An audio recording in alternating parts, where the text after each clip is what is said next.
আসসালামু আলাইকুম ওয়া রাহমাতুল্লাহ। বিসমিল্লাহির রহমানির রহিম। নাহমাদুহু ওয়া নুসাল্লি আলা রাসূলিল কারীম। দারুন নাজাত সিদ্দিকিয়া কামেল মাদ্রাসার পক্ষ থেকে বইমেলা 2025-এর উদ্বোধন এবং দারুন নাজাত স্বর্ণপদক প্রদান অনুষ্ঠানের আয়োজন করতে পারায় মহান রব আল্লাহ তাআলার কাছে শুকরিয়া আদায় করছি। আলহামদুলিল্লাহ।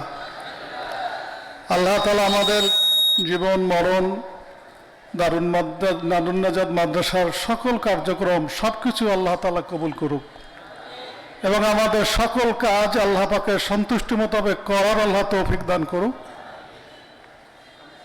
আমি সকল মেহমানদেরকে স্বাগত জানাই আজকের এই অনুষ্ঠানে, বিশেষত স্বর্ণপদক প্রাপ্ত অতিথি প্রফেসর ডক্টর এইচ.এম. ইয়ার রহমানকে, স্যার আজকে এই অনুষ্ঠানে এসে আমাদেরকে সম্মানিত করেছেন। বয়োবৃদ্ধ অসুস্থতা সত্ত্বেও এখানে স্যার এসেছেন, এজন্য স্যারের প্রতি আমরা কৃতজ্ঞতা জানাই। মহান রবের কাছে দোয়া করি আল্লাহ তাআলা তাকে সুস্থতা দান করুক, নেক হায়াত দান করুক। মাত্র কয়েকদিন আগে স্যারের জীবনসঙ্গিনী দুনিয়ার থেকে বিদায় হয়েছে। আমরা তার রুহের মাগফিরাত কামনা করি, আল্লাহ তাকে জান্নাতুল ফেরদাউস নসিব করুক।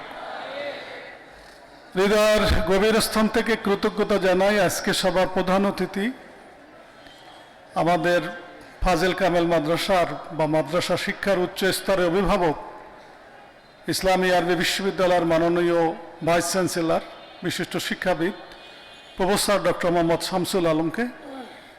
অনেক ব্যস্ততা স্যারের ব্যস্ততার কারণে কালকের প্রোগ্রাম আজকে আগাই আনছি, তবুও স্যার সময় দিয়েছেন, এজন্য আমি কৃতজ্ঞতা জানাই স্যারকে। মোবারকবাদ জানাই দারুন নাজাতের পরিবার পক্ষ থেকে। আল্লাহ তাআলা স্যারকে সুস্থতা দান করুক এবং আরবি বিশ্ববিদ্যালয়ের মাধ্যমে মাদ্রাসা শিক্ষার উচ্চ স্তরের যে নেতৃত্ব বা মানোন্নয়নের যে মহান দায়িত্ব আল্লাহ তাকে দিয়েছে, এই দায়িত্ব সফলভাবে সুন্দরভাবে সম্পন্ন করার আল্লাহ তৌফিক দান করুক। আজকের সকলের আমাদের প্রিয় আজকের সভাপতি যুগের ফরুক কবি রুহুল আমিন খানকেও আমি মোবারকবাদ জানাই যে তিনি বয়স্ক এবং অসুস্থ, তবুও তিনি এসেছেন। আমরা তার সুস্থতা এবং দীর্ঘায়ু কামনা করছি।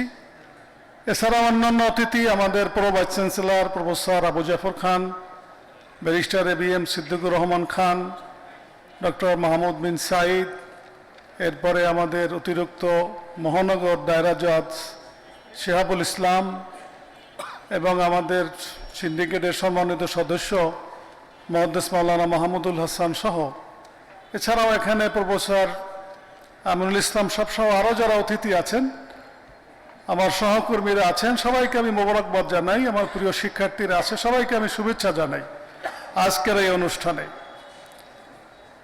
অনেক মেহমান আমাদের, আমার সৌভাগ্য আলহামদুলিল্লাহ। সব জায়গায় আমাকে ভালোবাসে এরকম মানুষ আছে, সব জায়গায়। বাংলাদেশটা আমি পৃথিবীর যেখানে যাই সেখানেই আলহামদুলিল্লাহ ভালোবাসার মানুষ পাই। এটা আল্লাহ পাকের একটা নিয়ামত আমার প্রতি, আল্লাহ পাকের একটা অনুগ্রহ আমার প্রতি। কাজে আজকে অনেক মেহমান, অনেক সম্মানিত মেহমান, যাদেরকে এক একজনকে নিয়ে এক একটা প্রোগ্রাম সফল হয়, এরকম অনেক মেহমান একত্রে এই মঞ্চে বসা আছে। আল্লাহ পাকের শুকরিয়া আদায় করতেছি এবং মেহমানদের প্রতি কৃতজ্ঞতা জানাচ্ছি। সম্মানিত অতিথিবর্গ উপস্থিতি, দারুন নাজাত বই মেলা, দারুন নাজাত একটা গুরুত্বপূর্ণ প্রোগ্রাম। আমি ফাজিল কামেল পাশ করছি, এখানে মঞ্চে যারা অনেকেই ঢাকা মাদ্রাসা বোর্ডের আন্ডারে।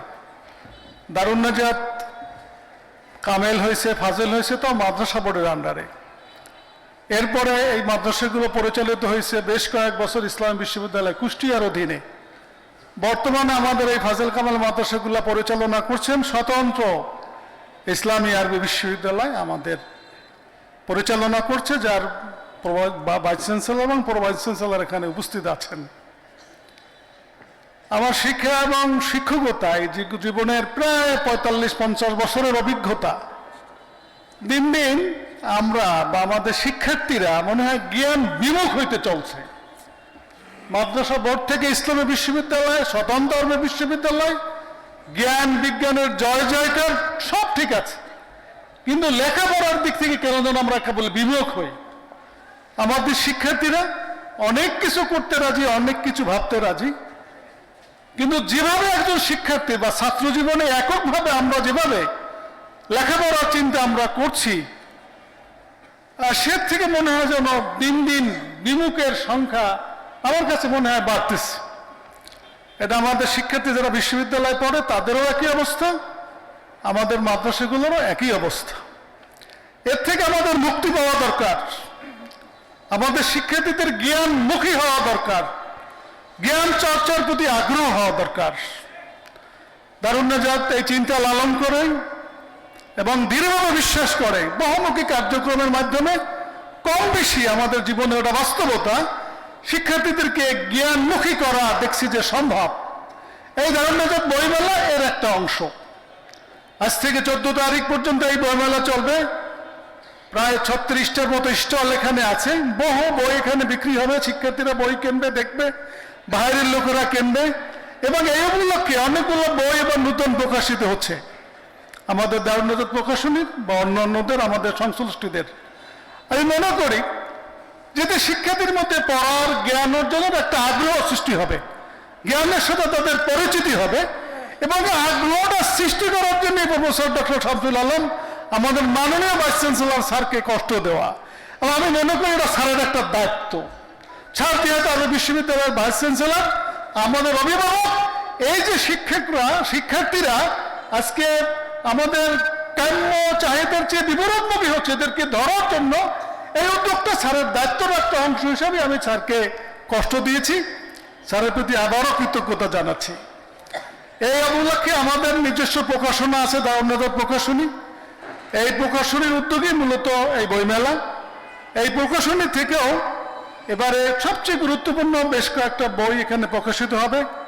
সবচেয়ে গুরুত্বপূর্ণ একটা বই আমাদের কবি রুহুল আমিন খান সাহেবের কবিতা সংগ্রহ সঞ্চয়ন, 322টা কবি রুহুল আমিন খান সাহেবের কবিতা, যার ভিতরে হামদ আছে, নাত আছে, ইসলামী সঙ্গীত আছে, কবিতা আছে, ছড়া আছে, অনেক কিছুর ভিতরে আছে। খুব বড়টা ভলিউমের বই, সব সংখ্যা এখানে আসে না। আমরা আজকে অতিথিদের মাধ্যমে এইটার মোড়ক উন্মোচন করব। এছাড়াও আমাদের আরো কয়েকটা বই উপলক্ষে প্রকাশিত হবে। আমাদের জান্নাতুন নাইমের জীবন একটা উপন্যাস প্রকাশিত হবে, কবি আবুল জাফর সালেহির ভালোর সাথে আলোর সাথে, এটা প্রকাশিত হবে। এরপরে আমাদের জীবনের পাথেও একটা বই আছে, আমার বক্তৃতার বাংলা সংস্করণ, এটার ইংরেজি কিছু অংশ অনুবাদ হবে, সোলস জার্নি, যেটা প্রকাশিত হয়েছে, এটা মোড়ক উন্মোচন হবে। আমাদের ইংরেজি টিচার গোলাম রাকিবুর রহমানের ইংরেজি অনুবাদ করেছে। এছাড়া আরবি বক্তব্য উপস্থাপনা সংক্রান্ত বই আমাদের ডক্টর আবুল ফুতুল লেখা, এই বইটাও এই উপলক্ষে, এই বইমেলা উপলক্ষে প্রকাশিত হবে। এছাড়া আরো অনেকের বই এখানে আজকে এই বইমেলা উপলক্ষে প্রকাশিত হবে, যেগুলোর আজকে মোড়ক উন্মোচন হবে। আমাদের উদ্দেশ্য শিক্ষার্থীদেরকে পাঠমুখী করা, শিক্ষার্থীদেরকে লেখার চিন্তার মনোযোগ সৃষ্টি করা, শিক্ষার্থীর মধ্যে পাঠের ধৈর্য সৃষ্টি করা। এজন্য কিন্তু বইমেলা। দারুন নাজাতের সকল কার্যক্রমের উদ্দেশ্য কিন্তু এলেম অর্জন করা, তাকওয়া অর্জন করা, এটাই কিন্তু উদ্দেশ্য। যে কারণে আমরা যখন এখানে ক্রিয়া অনুষ্ঠান করি তখন শিক্ষার্থীদের মধ্যে তার্কিক দৌড় দেওয়াই, তাহাকিক দৌড় দেওয়াই, ইংরেজি গ্রামার দৌড় দেওয়াই, বাংলা ব্যাকরণ দৌড় দেওয়াই। আমাদের শিক্ষার্থীরা 5-7 দিন, 1 সপ্তাহ আগে সেন্ট মার্টিন ঘুরে আসছে 400। এগুলোকে একটা শিক্ষা সভার স্মারক আমরা বার করেছি, খুব সমৃদ্ধ লেখা নিয়ে। আবার 10-11 তারিখ আবার 400 যাইবে, তারাও স্মারক বার করবে শিক্ষা ছাপন নিয়ে। অর্থাৎ আমাদের গোটা কার্যক্রমে হবে শিক্ষাদের জ্ঞান বিকাশমূলক। আমরা চেষ্টা করি আমাদের সীমিত জ্ঞান, সীমিত সামর্থ্য এর মাধ্যমে সকলের কাছে দেওয়া চাই। আজকে প্রধান অতিথি তার বক্তব্যের মাধ্যমে এই বইমেলা উদ্বোধন করবেন, আমরা সেই অপেক্ষায় আছি এবং সকলের কাছে দোয়া চাচ্ছি এই কার্যক্রমগুলোর জন্য আল্লাহ তাআলা বরকত দান করে। সম্মানিত অতিথি, আমি সময় নষ্ট করতে চাই না, মেহমানদের অনেক ব্যস্ততা, অনেক অসুস্থতা। আমাদের শিক্ষার্থীদেরকে দেখি এরা কিছু আংশিক পড়াশোনায় ব্যস্ত থাকে, তো মৌলিক এলামের যে বিষয়গুলো, ক্লাসের যে মৌলিক পাঠ্য, এগুলোর প্রতি অনেকের অনাগ্রহ। পরীক্ষার্থী ছাত্র আছে কিন্তু ক্লাসে অংশগ্রহণকারী শিক্ষার্থী প্রায় জায়গায় কম। আমাদের এখানেও আর ব্যতিক্রম না। আমরা চেষ্টা করতেছি এই 10 থেকে জাতিকে রক্ষা করতে। আমাদের অভিভাবক ভাইস চ্যান্সেলর স্যার খুশি হবেন যে আমাদের দারুন নাজাত সংশ্লিষ্ট 3 স্তরে মানে 3টা বিভাগে প্রতি বছর বুখারা শরীফ তিরমিজি শরীফ খতম হয়। আল্লাহ যদি আমাকে বাঁচায়, আপনাকে বাঁচায়, কামেল পরীক্ষার প্রোগ্রাম হলে আমাদের মূল ক্যাম্পাসের বুখারী খতম সম্পন্ন হয়েছে, তিরমিজি খতম সম্পন্ন হয়েছে, এই অনুষ্ঠানে আপনাকে দাওয়াত দেব এবং এই বুখারী খতম উপলক্ষে আমাদের সমৃদ্ধ স্মারক বের প্রকাশ হবে, যেটা আপনি যদি আল্লাহ বাঁচায়, আমাদেরকে বাঁচায়, তাহলে আপনি উদ্বোধন করবেন। মাত্র 2 সপ্তাহ আগে আমাদের যে তাকসিসি মাদ্রাসা, তাকসিসি বিভাগ, সেখানে এবার বুখারী শরীফ খতম হয়েছে, তিরমিজি শরীফ খতম হয়েছে। আমাদের মাদ্রাসা বোর্ডের চেয়ারম্যান সাহেব সেদিন আসছিলেন, দেশ বরেণ্য মুহাদ্দিস মুফাসসিররা শেষ সবক পড়ে আছে, আবার নতুনভাবে দাওরা ইফতার তারা সবক দিয়ে গেছে। আগামী 9 তারিখে আমাদের আইডিয়াল কিতাব বিভাগের বুখারী খতমের অনুষ্ঠান হবে, তিরমিজি খতমের অনুষ্ঠান হবে। আলহামদুলিল্লাহ কিছু সংখ্যক শিক্ষার্থীরা কিন্তু অংশগ্রহণ করতেছে। আলেমের লেভেলের বিশাল একটা অঙ্কের ছাত্ররা 1200-1300 ছাত্র আলেম পরীক্ষায় অংশগ্রহণ করে। দেখা যায় এর থেকে 200-250-300 ছাত্র ফাজেলে পড়ে না, জীবনের আর মাদ্রাসায় পড়ে না, বরং আলেম পড়াই অনেক মাদ্রাসা শিক্ষার্থীদের জীবনের মাদ্রাসায় শেষ পড়া। যে কারণে আমরা মিশকাত শরীফটা প্রথম থেকে শেষ পর্যন্ত আমরা খতম করাই দিতেছি আলেম লেভেলে, যাতে এটা হাদিস শাস্ত্রের উপরে এটা ধারণা হয়। সবাই আমরা জানি মিশকাত শরীফের গুরুত্ব কি, আমি সেই দিকে যেতে চাচ্ছি না। কাজে আমরা চাই আমাদের ছাত্ররা, এবারও আলেমের যারা পরীক্ষা দিয়ে পাশ করছে, 2 জন ছাত্র পাবলিক মেডিকেলে চান্স পাইছে, বেসরকারিতে অনেক হয়তো পাইবে, ভালো, আমাদের ছেলেরা ডাক্তার হইবে, ইঞ্জিনিয়ার হইবে, অনেক কিছু হইবে, কিন্তু আমাদের ছেলের ইমাম বুখারী হবে, আমাদের ছেলের ইমাম আজম আবু হানিফা হবে, জালালউদ্দিন সুয়ুতী হবে, ইমাম গাজ্জালি হবে, এটাও আমরা কামনা করি। আমি বিশ্বাস করি ইসলামের সভ্যতা, ইসলামের শিক্ষা, ইসলামী সমাজ ব্যবস্থার জন্য খুব দরকার আমাদের। এইদিকে দিন দিন আমাদের ঘাটতি হয়েছে, ছাত্রদের অনেকে বিভিন্ন জায়গায় চাকরি হয়, খুব খুশি লাগে।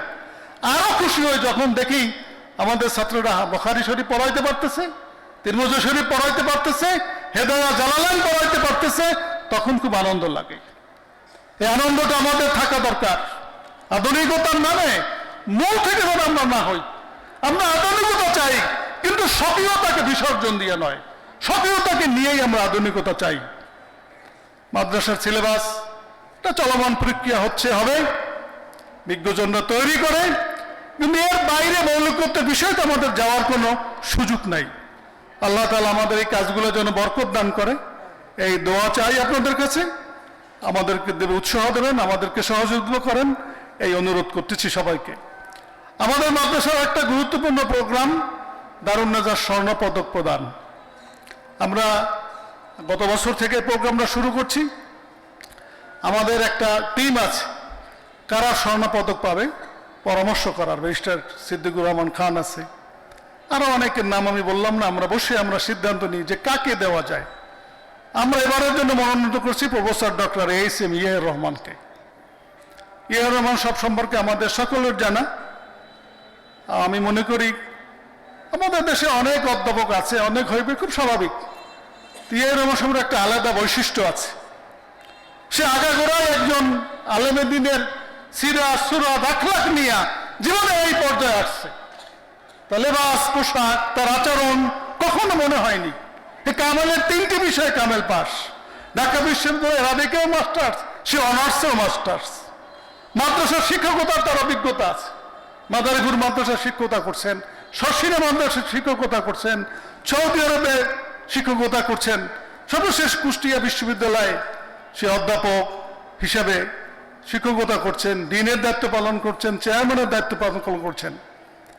কিন্তু আজকে আমাদের দেশে অধ্যাপকদের যে নানান রকম দুর্নাম আমরা শুনি, সেই দুর্নাম থেকে ডক্টর ইয়াহিয়া রহমান সাহেব মুক্ত।